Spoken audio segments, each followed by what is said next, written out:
नमस्कार दोस्तों, आपका अपने यूट्यूब चैनल जी के स्टडी पॉइंट में आपका स्वागत है।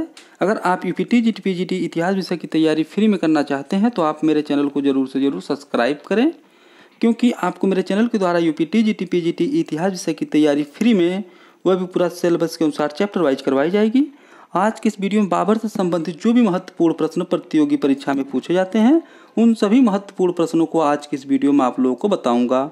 तो चलिए आज की इस वीडियो को शुरू करते हैं। पहला प्रश्न देखते हैं। बाबर ने दिल्ली सल्तनत व लोधी वंश के किस अंतिम शासक को पानीपत के प्रथम युद्ध में पराजित करके एक नए राजवंश मुगल वंश की स्थापना की थी? जो इसका सही उत्तर है वह है इब्राहिम लोदी। बाबर ने दिल्ली सल्तनत व लोधी वंश के अंतिम शासक इब्राहिम लोदी को पानीपत के प्रथम युद्ध में पराजित करके एक नए राजवंश मुगल वंश की स्थापना की थी। अगला प्रश्न देखते हैं। भारत में मुगल वंश का संस्थापक कौन था? जो इसका सही उत्तर है वह है बाबर। भारत में मुगल वंश का संस्थापक बाबर था। अगला प्रश्न देखते हैं। बाबर का पूरा नाम क्या था? जो इसका सही उत्तर है वह है जहीरुद्दीन मुहम्मद बाबर। बाबर का पूरा नाम जहीरुद्दीन मुहम्मद बाबर था। अगला प्रश्न देखते हैं। बाबर का जन्म किस सन में हुआ था? जो इसका सही उत्तर है वह है 1483 ईस्वी में। अगला प्रश्न देखते हैं। बाबर का जन्म कहाँ पर हुआ था? जो इसका सही उत्तर है वह है फरगना। बाबर का जन्म फरगना में हुआ था। अगला प्रश्न देखते हैं। बाबर के पिता का क्या नाम था? जो इसका सही उत्तर है वह है उमर शेख मिर्जा। बाबर के पिता का नाम उमर शेख मिर्जा था। अगला प्रश्न देखते हैं। बाबर की माता का क्या नाम था? जो इसका सही उत्तर है वह है कुतलुग निगार खानम। अगला प्रश्न देखते हैं। बाबर पितृपक्ष की ओर से तैमूर का कौन सा वंशज था? जो इसका सही उत्तर है वह है पांचवां। बाबर पितृपक्ष की ओर से तैमूर का पांचवां वंशज था। अगला प्रश्न देखते हैं। बाबर मातृपक्ष की ओर से चंगेज खां का कौन सा वंशज था? जो इसका सही उत्तर है वह है 14वां। बाबर मातृपक्ष की ओर से चंगेज खां का 14वां वंशज था। अगला प्रश्न देखते हैं। बाबर के पिता उमर शेख मिर्जा कहाँ के शासक थे? जो इसका सही उत्तर है वह है फरगना। बाबर के पिता उमर शेख मिर्जा फरगना के शासक थे। अगला प्रश्न देखते हैं। बाबर के पिता उमर शेख मिर्जा की मृत्यु किस सन में हुआ था? जो इसका सही उत्तर है वह है 1494 ईस्वी में। अगला प्रश्न देखते हैं। बाबर किस सन में फरगना का शासक बना था? जो इसका सही उत्तर है वह है 1494 ईस्वी में। बाबर सन 1494 ईस्वी में फरगना का शासक बना था। अगला प्रश्न देखते हैं। बाबर किसके सहयोग से अपना राज्याभिषेक करवाया था? जो इसका सही उत्तर है वह है एहसान दौलत। बाबर अपनी दादी एहसान दौलत की सहयोग से अपना राज्याभिषेक करवाया था। अगला प्रश्न देखते हैं। बाबर किस जाति का था? जो इसका सही उत्तर है वह है चगताई तुर्क। बाबर तुर्की नस्ल के चगताई तुर्क वंश का था। अगला प्रश्न देखते हैं। तैमूर की राजधानी क्या थी? जो इसका सही उत्तर है वह है समरकंद। तैमूर की राजधानी समरकंद थी। अगला प्रश्न देखते हैं। बाबर ने 1497 ईस्वी में करीब कितने महीने तक समरकंद पर अधिकार जमाए रखा था? जो इसका सही उत्तर है वह है 3 महीने। अगला प्रश्न देखते हैं। बाबर ने पुनः 1501 ईस्वी में किसे पराजित करके समरकंद पर अधिकार कर लिया था? जो इसका सही उत्तर है वह है सैबानी खां। सैबानी खां उज्बेक शासक था। अगला प्रश्न देखते हैं। बाबर ने काबुल पर अधिकार किस सन में किया था? जो इसका सही उत्तर है वह है 1504 ईस्वी में। अगला प्रश्न देखते हैं। बाबर ने अपनी पैतृक उपाधि मिर्जा का त्याग कर पादशाह की उपाधि किस सन में धारण किया था? जो इसका सही उत्तर है वह है 1507 ईस्वी में। बाबर ने अपनी पैतृक उपाधि मिर्जा का त्याग कर सन 1507 ईस्वी में पादशाह की उपाधि धारण की थी। अगला प्रश्न देखते हैं। सैबानी खां ईरान के सफवी शासक शाह इस्माइल से किस सन में पराजित हुआ और मारा गया था? जो इसका सही उत्तर है वह है 1510 ईस्वी में। अगला प्रश्न देखते हैं। बाबर ने अपने बाबरनामा में कितने मुस्लिम शासकों के राज्यों का उल्लेख किया है? जो इसका सही उत्तर है वह है 5।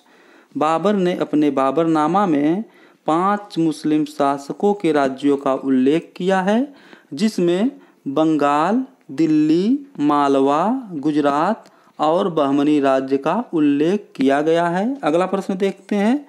बाबर ने अपने बाबरनामा में कितने हिंदू शासकों के राज्यों का उल्लेख किया है? जिसका सही उत्तर है वह है 2। बाबर ने अपने बाबरनामा में 2 हिंदू शासकों के राज्यों का उल्लेख किया है, जिसमें मेवाड़ तथा विजयनगर का उल्लेख किया गया है। अगला प्रश्न देखते हैं। बाबर को भारत पर आक्रमण करने के लिए किसने आमंत्रित किया था? जिसका सही उत्तर है वह है दौलत खां लोदी, वह आलम खां लोदी। बाबर को भारत पर आक्रमण के लिए पंजाब के सूबेदार दौलत खां लोदी तथा इब्राहिम लोदी के चाचा आलम खां लोदी ने आमंत्रित किया था। अगला प्रश्न देखते हैं। बाबर ने तुलुगमा युद्ध नीति किनसे सीखी थी? जो इसका सही उत्तर है वह है उज्बेगों से। अगला प्रश्न देखते हैं। बाबर को किन 2 तुर्क तोपचियों की सेवाएं प्राप्त थी? जो इसका सही उत्तर है वह है उस्ताद अली व मुस्तफ़ा खां। अगला प्रश्न देखते हैं। आगरा में आराम बाग का निर्माण किसने करवाया था? जो इसका सही उत्तर है वह है बाबर। बाबर बागों को लगाने का बड़ा शौकीन था। उसने आगरा में ज्यामिति विधि से बाग लगवाया, जिसे नूरे अफगान या आराम बाग कहा जाता है। अगला प्रश्न देखते हैं। किस शासक ने मुबइयान नामक पद शैली का विकास किया था? जिसका सही उत्तर है वह है बाबर। बाबर ने मुबइयान नामक पद शैली का विकास किया था। अगला प्रश्न देखते हैं। बाबर की आत्मकथा बाबरनामा का सर्वप्रथम फारसी में अनुवाद किसने किया था? जो इसका सही उत्तर है वह है अब्दुल रहीम खान खाना। अगला प्रश्न देखते हैं। बाबर की आत्मकथा बाबरनामा का सर्वप्रथम अंग्रेजी में किसने अनुवाद किया था? जो इसका सही उत्तर है वह है श्रीमती बेवरीज। अगला प्रश्न देखते हैं। 1518-19 ईस्वी में बाबर ने पहली बार भारत पर आक्रमण करके किन किलों पर कब्जा कर लिया था? जिसका सही उत्तर है वह है बाजौर व भेरा। 1518-19 ईस्वी में बाबर ने पहली बार भारत पर आक्रमण करके बाजौर तथा भेरा के किलों पर कब्जा कर लिया था। अगला प्रश्न देखते हैं। बाबर का प्रथम अभियान 1519 ईस्वी में किसके विरुद्ध था? जिसका सही उत्तर है वह यूसुफ जाई जाति के। अगला प्रश्न देखते हैं। बाबर ने भारत पर दूसरी बार सितंबर 1519 ईस्वी में कहां पर आक्रमण किया था? जिसका सही उत्तर है वह है पेशावर, लेकिन पेशावर पर बाबर अधिकार नहीं कर पाया था। अगला प्रश्न देखते हैं। बाबर ने तीसरी बार भारत पर आक्रमण करके पुनः बाजौर व भेरा पर विजय किस सन में प्राप्त किया था? जो इसका सही उत्तर है वह है 1520 ईस्वी में। अगला प्रश्न देखते हैं। बाबर ने चौथी बार भारत के पंजाब पर आक्रमण करके दौलत खां लोदी को किस सन में पराजित किया था? जो इसका सही उत्तर है वह है 1525 ईस्वी में। अगला प्रश्न देखते हैं। पानीपत का प्रथम युद्ध किस सन में हुआ था? जो इसका सही उत्तर है वह है 21 अप्रैल 1526 ईस्वी में। पानीपत का प्रथम युद्ध 21 अप्रैल 1526 ईस्वी में हुआ था। अगला प्रश्न देखते हैं। पानीपत का प्रथम युद्ध किनके बीच हुआ था? जो इसका सही उत्तर है वह है बाबर व इब्राहिम लोदी। पानीपत का प्रथम युद्ध बाबर व इब्राहिम लोदी के बीच हुआ था, जिसमें बाबर को विजय प्राप्त हुई थी। अगला प्रश्न देखते हैं। बाबर ने पानीपत के प्रथम युद्ध में तोपों को सजाने में किस विधि का प्रयोग किया था? जिसका सही उत्तर है वह है उस्मानी विधि। बाबर ने पानीपत के प्रथम युद्ध में तोपों को सजाने में उस्मानी विधि का प्रयोग किया था। पहली बार उस्मानी विधि का प्रयोग ऑटोमन शासक ने सफवी शासक शाह इस्माइल के विरुद्ध किया था। उस्मानी विधि में 2 गाड़ियों के बीच खाली जगह में तोप को रखकर चलाया जाता था। अगला प्रश्न देखते हैं। पानीपत के प्रथम युद्ध में बाबर के तोपखाने का किसने नेतृत्व किया था? जिसका सही उत्तर है वह है उस्ताद अली व मुस्तफ़ा खां। अगला प्रश्न देखते हैं। दिल्ली सल्तनत का कौन एकमात्र शासक था जो युद्ध क्षेत्र में मारा गया था? जिसका सही उत्तर है वह है इब्राहिम लोदी। दिल्ली सल्तनत का एकमात्र शासक इब्राहिम लोदी था जो युद्ध क्षेत्र में मारा गया था, जो दिल्ली सल्तनत व लोदी वंश का अंतिम शासक था। और यह पानीपत के प्रथम युद्ध 21 अप्रैल 1526 ईस्वी को बाबर द्वारा युद्ध के मैदान में मारा गया था। और इस तरह से भारत में दिल्ली सल्तनत का अंत हो गया और भारत में एक नए राजवंश मुगल वंश की स्थापना हुई थी। अगला प्रश्न देखते हैं। पानीपत के प्रथम युद्ध में विजय कौन हुआ था? जिसका सही उत्तर है वह है बाबर। पानीपत के प्रथम युद्ध में बाबर विजय हुआ था।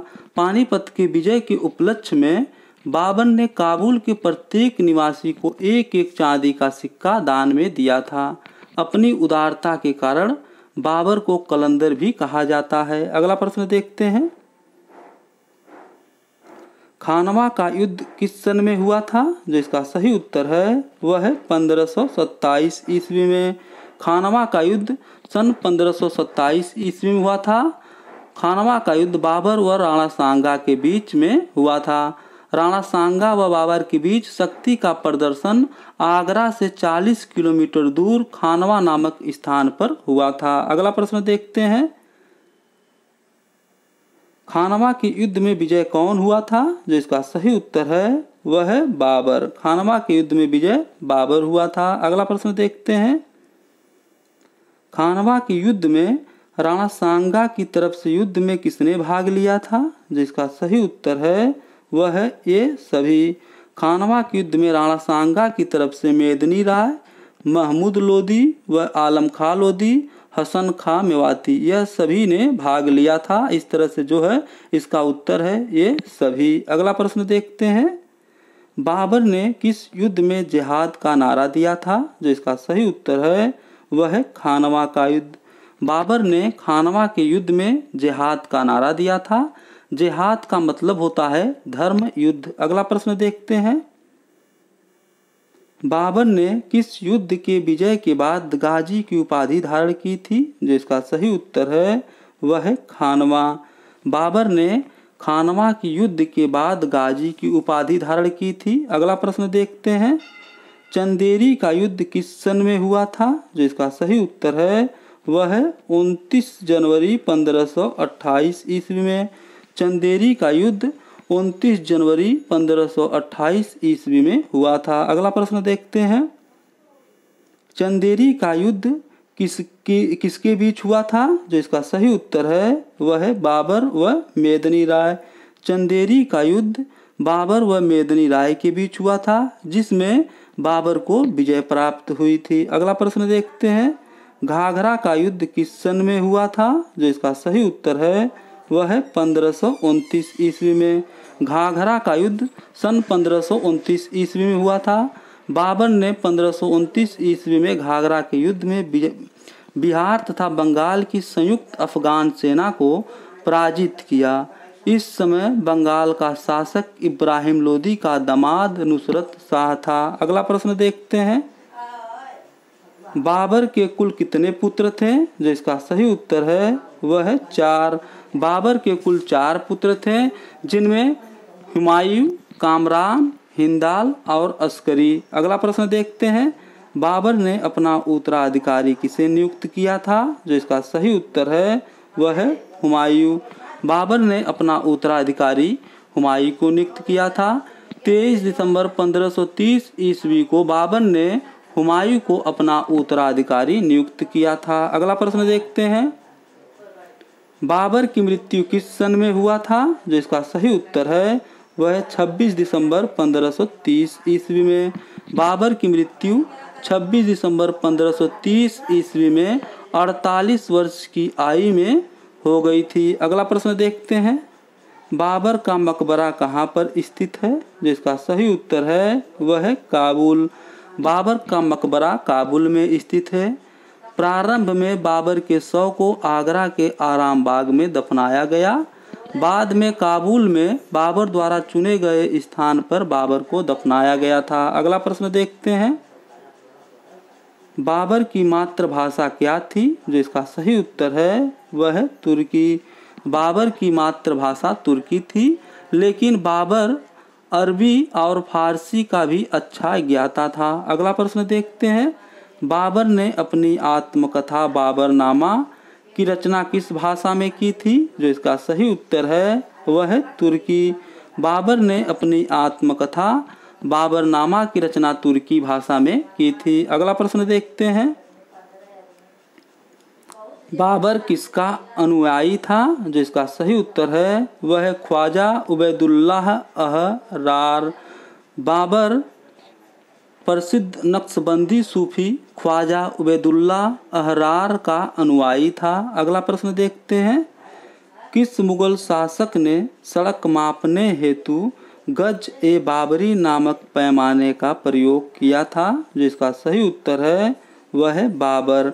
बाबर ने सड़क मापने हेतु गज ए बाबरी नामक पैमाने का प्रयोग किया था। अगला प्रश्न देखते हैं, बाबरी मस्जिद का निर्माण किसने करवाया था? जिसका सही उत्तर है वह है मीर बाकी। बाबरी मस्जिद को प्रथम मुगल सम्राट बाबर के आदेश पर 1527 ईस्वी में मीर बाकी ने निर्माण करवाया था और मीर बाकी ने बाबरी मस्जिद का नाम बाबरी मस्जिद रखा था। अगला प्रश्न देखते हैं, बाबर ने बंदूक का प्रयोग करना किससे सीखा था? जिसका सही उत्तर है वह है ईरानियों से। बाबर ने बंदूक का प्रयोग करना ईरानियों से सीखा था। अगला प्रश्न देखते हैं, बाबर ने भारत पर कब से कब तक शासन किया था? जिसका सही उत्तर है वह है 1526 से ईस्वी से लेकर 1530 ईस्वी तक।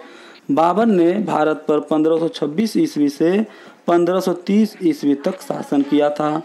अगर यह वीडियो आपको पसंद आती है तो इसे लाइक और सब्सक्राइब जरूर करें, क्योंकि जब मेरी कोई अगली वीडियो बनेगी तो उसका नोटिफिकेशन सबसे पहले आपके यहाँ पहुँच जाएगा।